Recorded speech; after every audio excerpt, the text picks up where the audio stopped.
Board निकलेगा तो ऊपर ले लो, हो गया 5 मिनट हो जाएगा। আজকের ব্লগটা শুরু করছি কলম্বিস থেকে।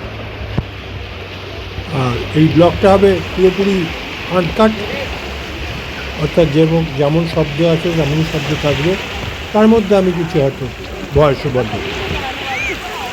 আগের ভিডিওতে আমাদের গোয়া যাত্রা এবং গোয়ার হোটেল এবং গোয়ার সমুদ্র সৈকত আপনাদের দেখিয়েছি। লিঙ্কটা আমি চেষ্টা করব ডেসক্রিপশান বা কমেন্ট বক্সে দিয়ে দিতে, প্লিজ দেখে নেন। এই হচ্ছে আজকে আমাদের মোটর বোট, আর এই বোটে চড়েই আমরা আজকে সমুদ্রবক্ষে বিভিন্ন আইল্যান্ড পরিদর্শন।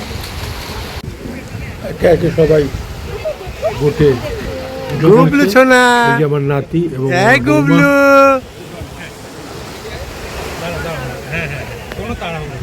এটা আমার ছেলে শ্যালক, ভালো পাটাকে দাও। এবার বাকিরা বিশেষ উঠলেন, আমার ছেলে, আমার ছেলের শাশুড়ি এবং সময় এগিয়ে গেছে।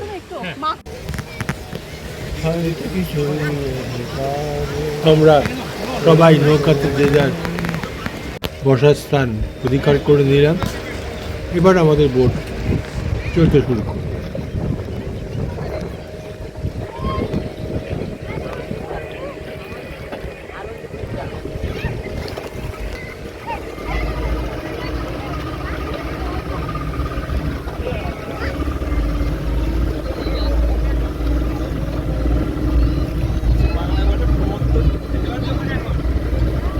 নাই, খুব সাবধান।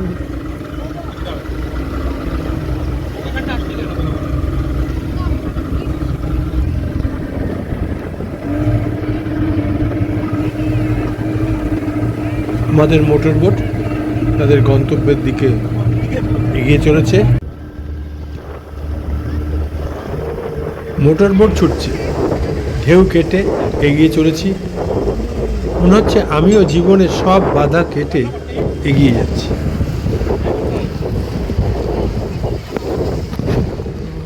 একটার পর একটা আইল্যান্ড, নীল জল, পরন্ত রোদের ঝিলমিল আলো। প্রতিটা মুহূর্ত বলছে বাঁচো, পুরো দমে বাঁচো।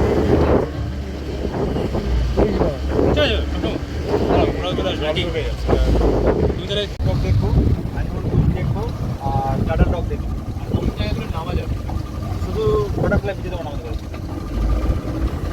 আমাদের খুব ফেমাস এই উল্টো হবে না, উল্টে যাবে তো। সমুদ্রের হাওয়া চুলে লাগছে, হৃদয় বলছে ভয় নেই, জীবন এখনো সুন্দর, এখনো রঙিন।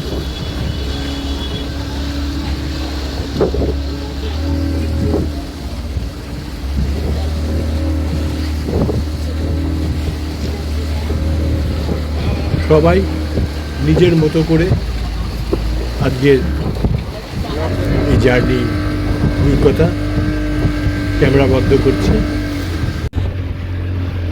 ঢেউয়ের তালে আমাদের নৌকাও দৌড়ে আমরা এগিয়ে চলেছি।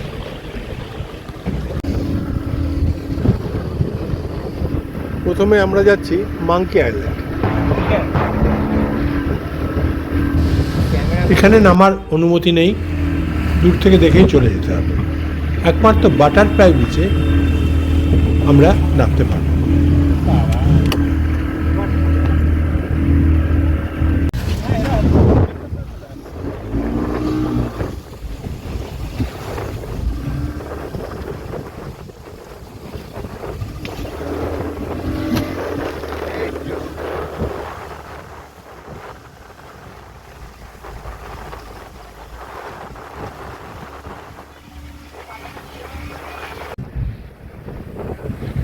এরপর সেই জাদুকরী সানসেট, আকাশ নানা রঙে জ্বলছে, যেন প্রকৃতি নিজেই আমাদের জন্য একটা আশা লিখে দিচ্ছে।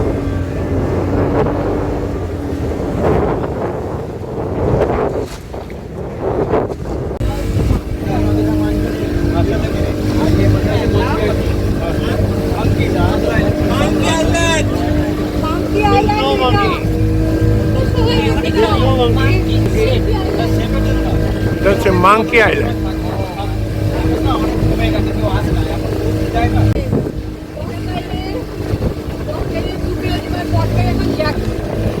ওরকমই দেখাও, ঠিক আছে?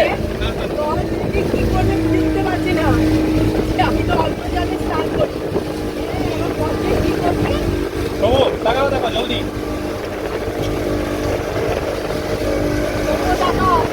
আমার পথে অনেক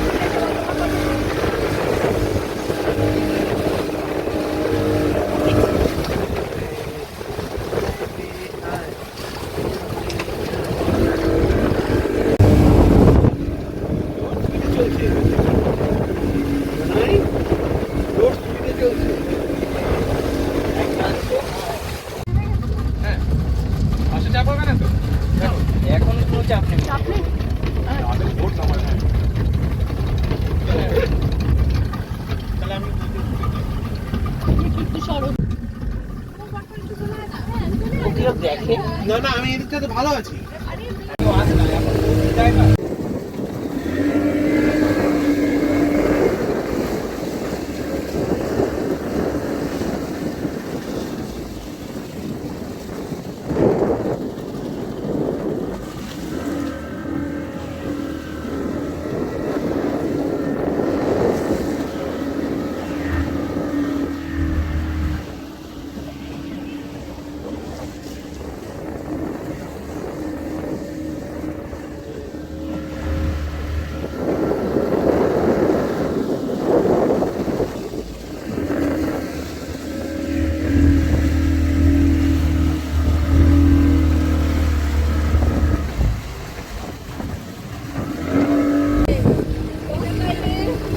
ওরকমই দেখাও। হ্যাঁ, পাশে চাপ হবে না তো? এখন কোনো চাপ নেই। চাপ নেই। আমাদের ভোট সময় হয়। তাহলে আমি একটু সরো। এই সামনেই দেখা যাচ্ছে বাটারফ্লাই বিচ। এখানে আমরা নাম, এটা রাস্তা দিয়ে সহজে যাওয়া যায়, সাধারণত বোটে করেই যেতে হয়। এই আমরা নামলাম বাটারফ্লাই বিচ। এই বিচের বিশেষত্ব হলো নীল সবুজ পরিষ্কার জল, চারপাশে পাথুরে পাহাড়, ছোট্ট শান্ত কোপ টাইপ গঠন। বোটে করে এলে মাঝপথে অনেক সময় ডলফিন দেখা যায়, কিন্তু আমাদের ভাগ্যে জোটেনি। এক নজরে বাটারফ্লাই বিচের চারদিকটা দেখে নিই।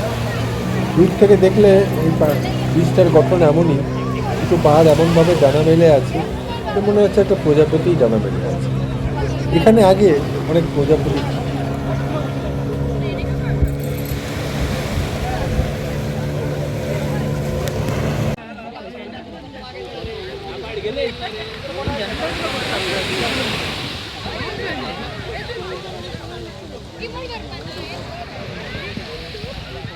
এইটা বেলা আচ্ছা এইটা বেলা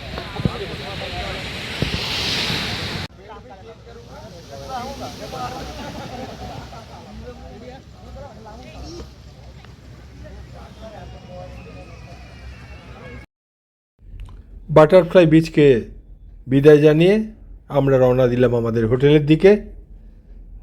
আজকের মতো ব্লগটা শেষ করছি। দেখা হবে পরের ব্লগে আরও একটা গোয়ার ভিডিও নিয়ে।